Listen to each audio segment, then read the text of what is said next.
안녕하십니까. 반갑습니다. 저는 글쓰기 강사 민경호입니다. 30분 대치 연습으로 글쓰기 고민 끝내기 책의 저자 민경호입니다. 자, 이제부터 저와 함께 글쓰기에 대해서 공부를 하실 겁니다. 자, 글쓰기 굉장히들 다 어려워하시죠. 어려운 건 당연한 건데 어떻게 하면 그 어려운 글쓰기를 잘 극복할 수 있을까를 생각하면서 저와 함께 공부하시면 아주 큰 효과를 얻으실 수 있다고 생각합니다.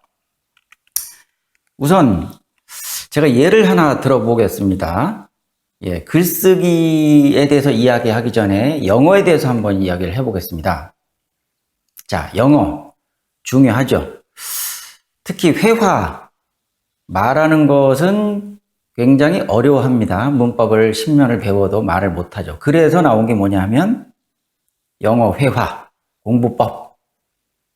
자, 여러분이 잘 알고 계신 시원스쿨이 있는데 거기서 그 훈련하는 방법이 어떤 건지 아십니까? 대치 연습이라고 합니다. 대치 연습, substitution drill이라는 용어가 있죠.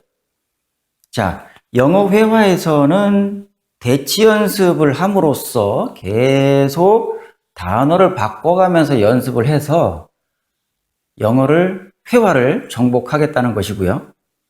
이걸로 끝나냐? 그건 아닙니다.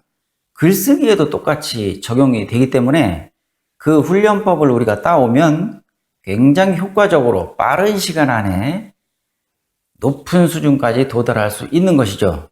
많은 사람들이 이것을 모릅니다. 대치 연습 훈련법은 제가 개발한 것이고요. 이대로만 따라 하신다면 굉장히 빠른 속도로 글쓰기 실력을 늘릴 수 있다고 생각합니다. 자, 예를 한번 들어보겠습니다. 영어 회화 훈련법에서 대치 연습이 있다고 말씀드렸는데 예문을 한번 보죠. I bought the bag. 나는 그 가방을 샀다 라는 뜻이죠. 자, 이 기본적인 문장이 나왔는데 대치 연습은 뭐냐면 단어를 바꿔가면서 계속 연습하는 겁니다. 이렇게 할 수 있죠. I bought the wallet. 지갑을 샀다. I bought the book. 책을 샀다. I bought the car. 차를 샀다. I bought the desk. 책상을 샀다. 이런 식으로. 자, 뒤에 있는 단어만 계속 바꿔가면서 연습을 하죠. 자, 이 방법이 효과가 있나요? 없나요? 여러분 해보셨으니까 아시겠죠? 이 방법을 통해서 영어 회화를 정복하는 겁니다. 이게 뭐냐면 단어를 바꿔가면서 연습한다는 거죠. 이런 상황 저런 상황에서 계속 수정해 가면서 연습하는 겁니다. 자, 지금 영어에 대해서 얘기했는데 이제 글쓰기에 대해서 얘기를 해보겠습니다. 똑같이 적용된다고 보시면 됩니다. 대치 연습 예문을 한번 볼까요? 이러한 의문들을 항상 마음속에 간직하라 라고 했습니다. 예문이 나왔죠. 자, 이 예문에서 바꿀 게 뭐가 있나요? 없죠? 그냥 보면. 이걸 어떻게 바꾸라는 것이냐. 하지만 단어를 바꿔서 연습하다 보면 굉장히 다양한 표현들이 나온다는 걸 아실 수가 있습니다. 자, 첫 번째, 이런 질문들을 항상 마음속에 간직하라. 단어 자체가 좀 달라졌어요. 자, 이러하니 이런으로 바뀌었죠. 의문들을 질문들이라고 바꿨고 항상 그대로 있습니다. 마음속에도 그대로 있고. 자, 이 부분만 바꿨는데 뜻은 같으면서 다른 표현이 됐죠. 두 번째, 이런 의구심. 자, 의문들을 의구심을로 바꿨습니다. 언제나 마음속에 지녀라. 간직하라. 지녀라 라고 바꿨죠. 세 번째, 이런 종류의 의구심을 항상 가슴에 품어라. 자, 의문에서 이제 의구심이 됐고요. 이러하니 이런 종류로 바뀌었죠. 또 항상 그대로 있고 마음속에를 가슴에라는 표현으로 바꿨습니다. 간직하라를 품어라 라고 바꿨죠. 자, 네 번째, 이런 의문점들을 이러한 이런 바꿨죠. 언제나, 항상을 언제나로 바꿨고 마음 속에 마음에 간직하라, 새겨라. 자, 별거 아닌데 단어를 교체함으로써 조금은 뉘앙스가 다른 표현이 됐다는 거죠. 한번 읽어볼까요? 이런 질문들을 항상 마음속에 간직하라. 이런 의구심을 언제나 마음속에 지녀라. 이런 종류의 의구심을 항상 가슴에 품어라. 이런 의문점들을 언제나 마음속에 새겨라. 이 연습이 왜 필요한지를 설명해 보겠습니다. 자, 우리가 글을 쓸 때, 글을 그러면은 전체를 다 생각하죠. 전체를 다 생각하지 마시고 문장 하나하나를 생각하십시오. 그 문장들이 모여서 글이 된 것이죠. 자, 문장을 효과적으로 다양하게 좀 더 세련되게 바꿀 수 있다면 글 전체가 좋아지지 않겠습니까? 예, 쓰면서 상황에 맞춰서 계속 바꾸는 연습을 해야 됩니다. 글 쓰는 프로세스 자체가, 글쓰기라는 그 과정 자체가 바꿔 쓰는 과정이에요. 그걸 이해하셔야 글쓰기를 잘할 수가 있습니다. 전체 글만 놓고 뭐 두 갈씩으로 써라, 뭐 어떻게 해라, 그런 거만 따지지 마시고, 물론 좋지만 문장 하나를 완벽하게 써내는 능력, 그걸 갖추려고 노력을 하셔야 된다는 겁니다. 자, 그러면 좀 더 깊이 있게 다뤄보겠습니다. 실제 예문이죠. 그리하여 2년간의 연애 끝에 100년 가약을 맺었다라고 했을 때 이 예문을 그럼 이대로 둘 것이냐? 이대로 두어도 상관없죠.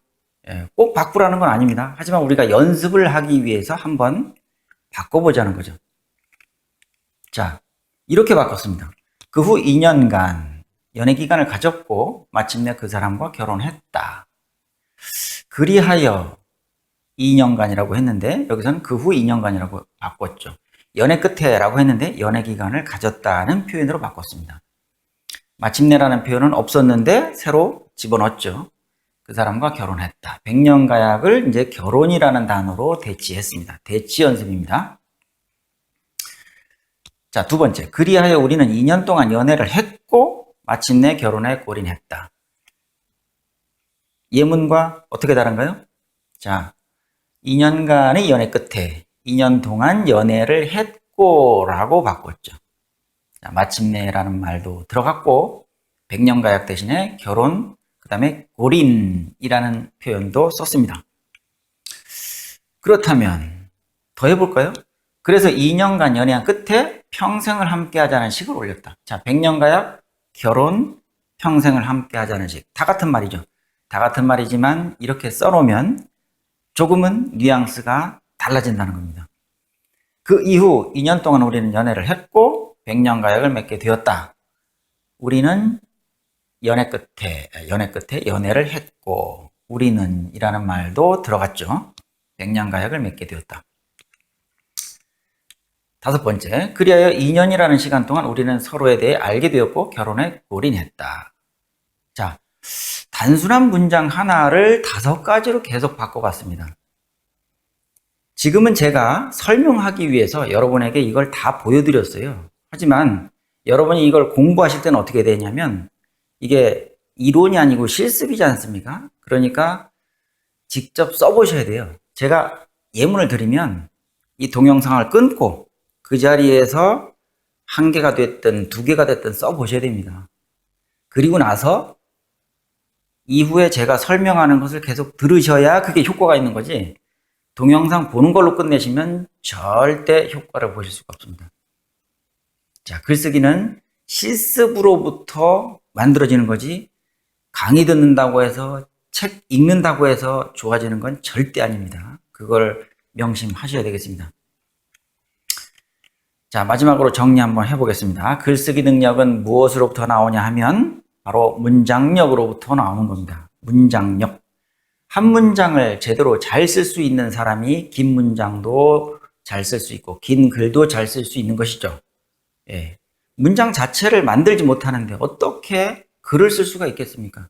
영어 회화 공부할 때 입에서 말이 나와야지 이게 소통이 되는 것이지 맴돌기만 하고 나오지 않는데 어떻게 소통이 되겠습니까? 입으로 말을 한다는 것은 머릿속에서 문장을 만들어냈다는 뜻이죠. 문장을 만들어내는 능력, 문장력입니다. 그것을 배양해야 글쓰기도 잘 되고 영어 회화도 잘 되는 것이죠. 자, 문장력 훈련을 통해서 어떤 글도 자신 있게 쓸 수 있는 힘을 기르십시오. 글쓰기의 핵심은 다시 말하면 문장력입니다. 문장력을 훈련하십시오. 예, 이 동영상은 계속 시리즈로 제작할 것이기 때문에 꾸준히 앞으로 시청하시면 좋겠습니다. 예, 구독과 좋아요를 눌러주시면 감사하겠습니다. 예, 감사합니다.